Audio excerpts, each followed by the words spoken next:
The term hormesis refers to a biological phenomenon where a beneficial reaction is noted with a low dose of a chemical toxin, radiation, or any other forms of stress to the body.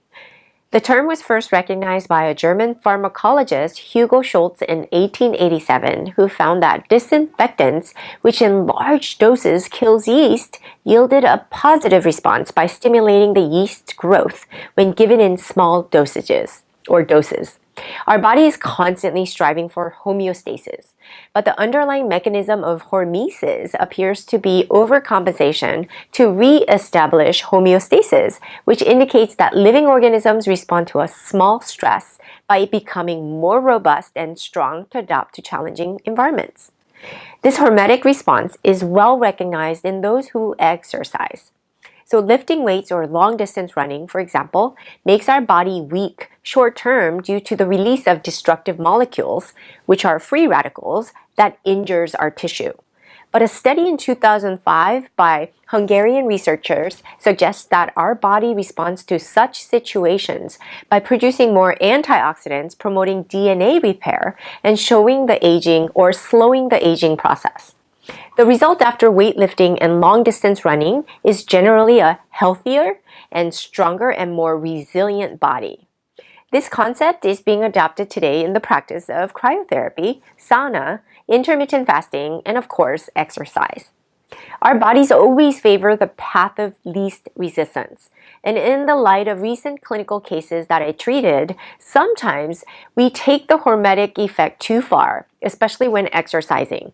I see a spectrum of clients. Some are so sedentary and deconditioned that to allow them to navigate a yoga class or an exercise regimen would potentially be quite destructive. Then there are some that strongly believe in the beneficial effect of exercise, so much so that they push beyond the hormetic effect to result in irreversible injury. The key, I believe, is in knowing your balance. We all know that without challenge, we don't grow. This is the case for anything in life, such as your muscles, work, your intellectual growth, and even applies to our relationships. All of you know that intermittent fasting is great. I advocate it, but even this can mean different things to different people. Not everyone can fast for up to 16 hours, so relying on how you feel rather than what other people advocate or do is key. Cultivating a mind-body connection to be able to feel and read your body's signals is something no one else can do except you. In the yoga practice, too many people push beyond their capabilities simply because that is what is being flaunted all over social media. But I want you to understand that many of those yogi extraordinaires end up with irreversible damage.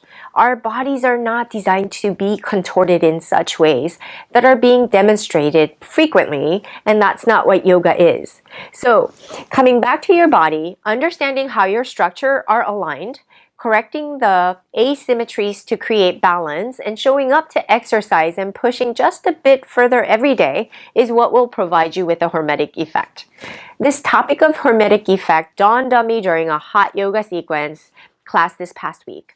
I observed some students pushing their limits beyond the hormetic effect, and also those who refrain from the full expression by holding back. Neither would benefit from the practice, as one would potentially cause repetitive injury while the other would not experience the positive effect of the class.